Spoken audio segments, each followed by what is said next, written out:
படம் வந்து ஜெயிலரை விட பயங்கரமாக ஹிட் ஆகுமா? ஆல்ரெடி அவங்க 2 பேத்துக்கு அடித்தண்டை போயிட்டுருக்குது.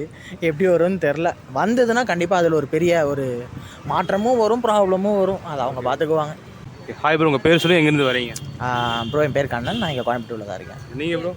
Bro Prince, Coimbatore. ப்ரோ இப்போ வந்து ரஜினி சாரோட டீசர் ரிலீஸ் ஆச்சு, பார்த்தீங்களா? அது எப்படி இருக்குது? பார்த்தேன் ப்ரோ. நல்லா தான் இருக்குது. அவர் என்னென்னா ஒரு கோல்டு ரிலேட்டடான பிஸ்னஸ் ஏதோ அதை பற்றி இருக்கிற மாதிரி இருக்குது.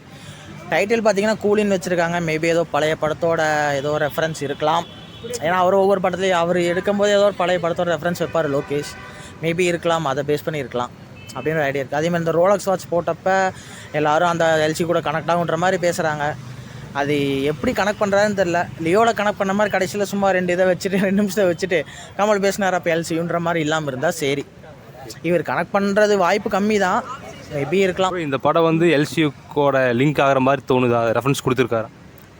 இல்லை ப்ரோ, எனக்கு தெரிஞ்சு இல்லை.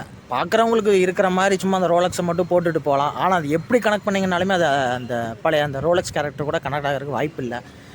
எனக்கு தெரிஞ்சு இது வராதுன்ற மாதிரி தான் எனக்கு தோணுது. ஏன்னா அவரும் அதான் சொல்லியிருந்தார் அஃபீஷியலாக. இது வந்து அதில் வராதுன்ற மாதிரி தான் சொல்லியிருந்தார். மேபி வரக்கு சான்ஸ் இருக்கலாம்.